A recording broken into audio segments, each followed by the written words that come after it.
ನಾನು ನಿಮ್ಮ ಪ್ರೀತಿಯ Suma. Welcome to Suma Kiran 22 my YouTube channel. So ನಾನು ಇವತ್ತು ಯಾವ ಕ್ಲಾಸ್ ಮಾಡ್ತಾ ಇದ್ದೀನಿ ಅಂತ ಹೇಳಿದರೆ ಬಿಗಿನರ್ಸ್ಗಾಗಿ ಮಿಷಿನ್ ಎಂಬ್ರಾಯ್ಡರಿ ಬಗ್ಗೆ ಹೇಳ್ತಾ ಹೋಗ್ತೀನಿ ಆಯಿತಾ. ಮಿಷಿನ್ ಎಂಬ್ರಾಯ್ಡರಿಯಲ್ಲಿ ಬಿಗಿನಿಂಗಲ್ಲಿ ನಾವು ಯಾವ ಥರ ಬಟ್ಟೆಗೆ ಡಿಸೈನನ್ನು ಟ್ರೇಸ್ ಮಾಡ್ಕೊಂಡ್ಬಿಟ್ಟು ಡಿಸೈನ್ ಹಾಕ್ತೀವಿ ಅನ್ನೋದ್ರ ಬಗ್ಗೆ ಹೇಳ್ಕೊಡ್ತಾ ಹೋಗ್ತೀನಿ. ಹೇಳ್ಕೊಡ್ತಾ ಹೋಗ್ತೀನಿ. ನಾನೀಗಾಗಲೇ ಮಿಷಿನ್ ಎಂಬ್ರಾಯ್ಡರಿಯಲ್ಲಿ ಬಿಗಿನಿಂಗಲ್ಲಿ ಯಾವ ಥರ ಮೆಟೀರಿಯಲ್ಸ್ ಯೂಸ್ ಮಾಡಬೇಕು, ಬಿಗಿನಿಂಗಲ್ಲಿ ಯಾವ ಥರ ಮಿಷಿನ್ ಇರುತ್ತೆ ಅಂತ ಈಗಾಗಲೇ ಕ್ಲಾಸಲ್ಲಿ ಹೇಳ್ಕೊಟ್ಟಿದ್ದೀನಿ. ಹಾಗೆಯೇ ಎಲ್ಲೂ ಕೂಡ ಸ್ಕಿಪ್ ಮಾಡ್ದಿರಾ ಲಾಂಗ್ ವಿಡಿಯೋ ನೋಡಿ. ಸೊ ಯಾಕೆ ಹೇಳ್ತಾ ಇದ್ದೀನಿ ಅಂತ ಹೇಳಿದರೆ, ನಾನು ಒಂದು ವಿಡಿಯೋ ಬಂದುಬಿಟ್ಟು ತುಂಬ ಲೆಂತಿಯಾಗಿ ಇರಲ್ಲ. ಸೊ ಓನ್ಲಿ 10 ಮಿನಿಟ್ಸ್ ಇರುತ್ತೆ. ಕಣ್ಣು ಮುಚ್ಚಿ ಕಾಣ್ತಾ ಇರೋದ್ರೊಳಗೆ 10 ಮಿನಿಟ್ಸ್ ಆಗಿರುತ್ತೆ ಅಲ್ವಾ. ಸೊ ಆ ಒಂದು 10 ಮಿನಿಟ್ಸ್ ಒಳಗೆ ನಾವು ಎಷ್ಟು ಕೂಡ ವಿಷಯ ತಿಳ್ಕೊಬೋದು ಮಿಷಿನ್ ಎಂಬ್ರಾಯ್ಡರಿ ಅಂತ ಅಲ್ಲ. ಸೊ ಒಂದು ವಿಡಿಯೋ ನೋಡ್ತಾ ಇದ್ದೀವಿ ಅಂದಾಗ ಅದರಲ್ಲಿ ತಿಳ್ಕೊಳೋ ಅಂಥದ್ದು ತುಂಬಾ ಇರುತ್ತೆ. ಬಟ್ ಲಾಂಗ್ ಆಗಿ ಅದು ಎಷ್ಟಿರುತ್ತೆ ವಿಡಿಯೋಸು ಅಷ್ಟು ನೋಡಿದ್ರೆ ಕೂಡ ನಮ್ಗೆ ಅರ್ಥ ಆಗುತ್ತೆ. ಅಲ್ಲೆಲ್ಲೇ ಕೂಡ ಸ್ಕಿಪ್ ಮಾಡ್ತಾ ಹೋದರೆ ನಮಗೆ ಯಾವ ಥರ ಡಿಸೈನ್ಸ್ ನಾವು ಟ್ರೇಸ್ ಮಾಡ್ಕೊಂಡ್ವಿ ಅನ್ನೋದ್ರ ಬಗ್ಗೆ ಗೊತ್ತಾಗಲ್ಲ, ಯಾವ ಥರ ನಾವು ಸ್ಟಿಚ್ ಹಾಕ್ತಿದ್ದೀವಿ ಅನ್ನೋದ್ರ ಬಗ್ಗೆ ಗೊತ್ತಾಗಲ್ಲ. ಹಾಗಾಗಿ ಹೇಳ್ತಾ ಇದ್ದೀನಿ, ಒಂದು 10 ಮಿನಿಟ್ಸ್ ಒಳಗೇ ನಾನು ವಿಡಿಯೋ ಇರೋವಂಥದ್ದು. ಆದಷ್ಟು ಲಾಂಗ್ ವಿಡಿಯೋ ನೋಡಿ ಆಯಿತಾ. ಫಸ್ಟ್ ಟೈಮ್ ನೋಡ್ತಾಯಿದ್ರೆ ಪ್ಲೀಸ್ ಸಬ್ ಮಾಡ್ಕೊಂಡು ನೋಡಿ, ಲೈಕ್ ಮಾಡಿ. ಹಾಗೆ ನಿಮ್ಮ ಒಂದು ಅನಿಸಿಕೆಯನ್ನು ಕಮೆಂಟ್ ಸೆಕ್ಷನ್ನಲ್ಲಿ ತಿಳಿಸ್ಬೇಕು. ನಿಮಗೆ ಕಮೆಂಟ್ ಹಾಕಿದ್ರೆ ಅಷ್ಟೇ ನನಗೆ ಗೊತ್ತಾಗೋದು ಯಾವ ಥರ ಇವರಿಗೆ ನನ್ನ ಒಂದು ವೀಡಿಯೋಸ್ ಯಾವ ಥರ ಇವರಿಗೆ ರೀಚ್ ಆಗ್ತಾಯಿದೆ ಅಂತ ಹೇಳ್ಬಿಟ್ಟು. ಹಾಗಾಗಿ ಹೇಳ್ತಾ ಇದ್ದೀನಿ, ನೀವು ಗುಡ್ ಆರ್ ಬ್ಯಾಡ್ ಒಂದು ಕಮೆಂಟ್ ಇರುತ್ತೆ ಅಲ್ವಾ. ಸೊ ಒಂದು ಕಮೆಂಟ್ ಹಾಕಿ ತಿಳಿಸಿ ಯಾವ ಥರ ನೆಕ್ಸ್ಟು ಡಿಸೈನ್ಸನ್ನ ಮಾಡ್ತಾ ಹೋಗಬೇಕು ಅನ್ನೋದ್ರ ಬಗ್ಗೆ.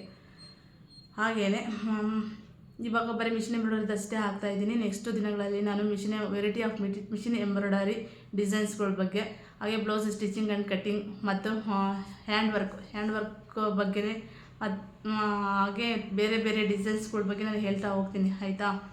ಸೊ ಫಸ್ಟ್ ಟೈಮ್ ನೋಡ್ತಾ ಇದ್ದರೆ ಪ್ಲೀಸ್ ಸಬ್ ಮಾಡ್ಕೊಂಡು ನೋಡಿ, ಲೈಕ್ ಮಾಡಿ, ಶೇರ್ ಮಾಡಿ ಅಂತ ಹೇಳ್ತಾ. ಸೊ ನೋಡೋಣ ಬನ್ನಿ ಈಗ ಯಾವ ಥರ ಇರುತ್ತೆ ಬಟ್ಟೆ, ಯಾವ ಥರ ಬಟ್ಟೆ ಯೂಸ್ ಮಾಡಬೇಕು ಅದಕ್ಕೆ, ಮತ್ತು ಯಾವ ಥರ ಮೆಟೀರಿಯಲ್ಸ್ ಯೂಸ್ ಮಾಡಬೇಕು, ನೆಕ್ಸ್ಟು ಡಿಸೈನ್ಸನ್ನ ಯಾವ ಥರ ನಾವು ಟ್ರೇಸ್ ಮಾಡ್ಕೊಂಡು ಹೋಗಬೇಕು ಅಂತ ಹೇಳ್ತಾ ಹೋಗ್ತೀನಿ. ಸೊ ನೋಡಿ ಇದು ಬಂದು ಬಟರ್ ಪೇಪರ್. ಇದಕ್ಕೊಂದು ಬಟರ್ ಪೇಪರ್ ಅಂತ ಹೇಳ್ತೀವಿ. ಸೊ ವೈಟ್ ಶೀಟ್ ಇರುತ್ತೆ. ಇದರಲ್ಲಿ ವೆರೈಟಿ ಆಫ್ ಬಟರ್ ಪೇಪರ್ ಕೂಡ ನಮಗೆ ಸಿಗುತ್ತೆ. ನಾನು ಇದ್ರ ಮೇಲೆ ಆಗಲೇ ಡಿಸೈನ್ಸ್ ಮಾಡ್ಕೊಂಡಿದ್ದೀನಿ. ಇದನ್ನ ಬಟ್ಟೆ ಮೇಲೆ ಯಾವ ಥರ ಡಿಸೈನ್ ಮಾಡ್ಕೊಳ್ಳೋದು ಅಂತ ಹೇಳಿದರೆ, ಸೊ ನೋಡಿ ನಾನು ಒಂದು ಕ್ಲಾತ್ ತೊಗೊಂಡಿದ್ದೀನಿ ಆಯಿತಾ. ಒಂದು ಕ್ಲಾತ್ ತೊಗೊಂಡಿದ್ದೀನಿ. ಸೊ ಇದಕ್ಕೆ ಕಾರ್ಬನ್ ಶೀಟ್ ನಾವು ವೈಟ್ ಆದರೂ ತೊಗೋಬೋದು, ಎಲ್ಲೋ ಬೇರೆ ಬೇರೆ ಕಲರ್ ಸಿಗುತ್ತೆ. ವೈಟು ಮತ್ತು ನಮಗೆ ಬ್ರೌನ್ ಕಲರ್ ಹಾಗೆ ಬ್ಲೂ ಕಲರ್ ಸಿಗುತ್ತೆ. ನಮಗೆ ಯಾವ ಬಟ್ಟೆಗೆ ಯಾವ ಕಲರ್ ಬೇಕು ಅಂತ ನೋಡಿಬಿಟ್ಟು ನಾವು ತೊಗೊಳ್ಬೇಕಾಗತ್ತೆ. ಆದಷ್ಟು ಬ್ಲೂ ಅವಾಯ್ಡ್ ಮಾಡಬೇಕು. ಬ್ಲೂ ಏಕೆ ಅವಾಯ್ಡ್ ಮಾಡಬೇಕು ಅಂದರೆ ಈ ಥರ ಅದು ಲೀಕ್ ಆಗೋ ಚಾನ್ಸಸ್ ಇರುತ್ತೆ. ಹಾಗಾಗಿ ಆದಷ್ಟು ವೈಟ್ ಅಥವಾ ಈ ಥರ ಕಲರ್ ಸಿಗುತ್ತೆ ನಮಗೆ, ಇದನ್ನು ಇಟ್ಕೊಳ್ಬೇಕು ಬಟ್ಟೆ ಮೇಲೆ ಈ ಥರ ಇಟ್ಕೊಂಡ್ಬಿಟ್ಟು.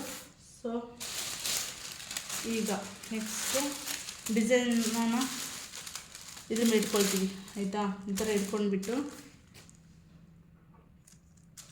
ನಾವು ಪೆನ್ನಲ್ಲಾದರೂ ಟ್ರೇಸ್ ಮಾಡ್ಕೊಬೋದು. ಸೊ ಪೆನ್ನಲ್ಲಾದರೂ ಟ್ರೇಸ್ ಮಾಡ್ಕೊಬೋದು. ಇಲ್ಲ ಅಂತ ಹೇಳಿದರೆ ನಾವು ಇದಕ್ಕೆ ವೈಟ್ ಪೆನ್ಸಿಲ್ ಅಂತ ಬರುತ್ತೆ. ವೈಟ್ ಪೆನ್ಸಿಲ್ ಅದರಲ್ಲಾದರೂ ನಾವು ಟ್ರೇಸ್ ಮಾಡ್ಕೊಬೋದು. ನಾನು ಪೆನ್ನಲ್ಲಿ ಆದಷ್ಟು ಪೆನ್ನಲ್ಲಿ ಟ್ರೇಸ್ ಮಾಡ್ಕೊಳ್ತೀನಿ.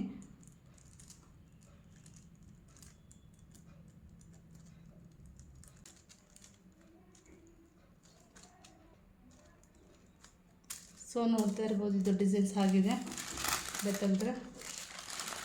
ಸೊ ಟ್ರೇಸಿಂಗ್ ಆಗಿದೆ. ಸೊ ಕಾಣಿಸ್ತಾ ಇದೆ ಅಂದ್ಕೊಳ್ತೀನಿ ಆಯಿತಾ.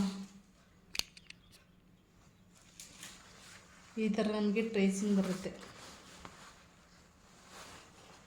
ವೈಟ್.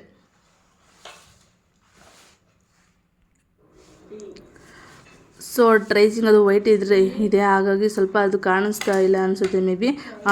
ನೆಕ್ಸ್ಟ್ ರಿಂಗ್ ಹಾಕ್ಬಿಟ್ಟು ತೋರಿಸ್ತೀನಿ ಯಾವ ಥರ ಇದೆ ಅಂತೇಳಿಬಿಟ್ಟು. ನಾವು ರಿಂಗನ್ನು ಈ ಥರ ಹಾಕಬೇಕು. ನೆಟ್ಟಿರೋದನ್ನು ಕೆಳಗೆ ಹಾಕಬೇಕು, ಹಾಗೆ ಕಾಲೇ ರಿಂಗನ್ನು ಮೇಲೆ ಹಾಕಬೇಕು.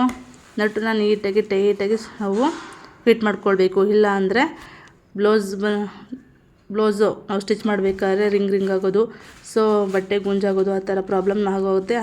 ಆಗೋ ಥರ ಆದರೆ ಸೊ ಏನಾಗುತ್ತೆ ಅಂತ ಹೇಳಿದರೆ ನಮಗೆ ಡಿಸೈನ್ಸು ನೀಟಾಗಿ ಬರೋಲ್ಲ, ತುಂಬ ಡರ್ ಆಗುತ್ತೆ ಥರ ಬರುತ್ತೆ ನಮಗೆ.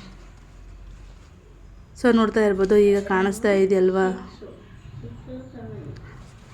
ಈ ಥರ ಫೈನಲ್ ಈ ಥರ ಬರುತ್ತೆ. ಬಟ್ ಅದು ಕ್ಲಿಯರ್ ಕಾಣಿಸ್ತಾ ಇಲ್ಲ ವೀಡಿಯೋಗೆ. ಸೊ ಡಿಸೈನ್ ಹಾಕಿ ತೋರಿಸ್ತೀನಿ ಯಾವ ಥರ ಬರುತ್ತೆ ಅಂತೇಳಿಬಿಟ್ಟು.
So final look.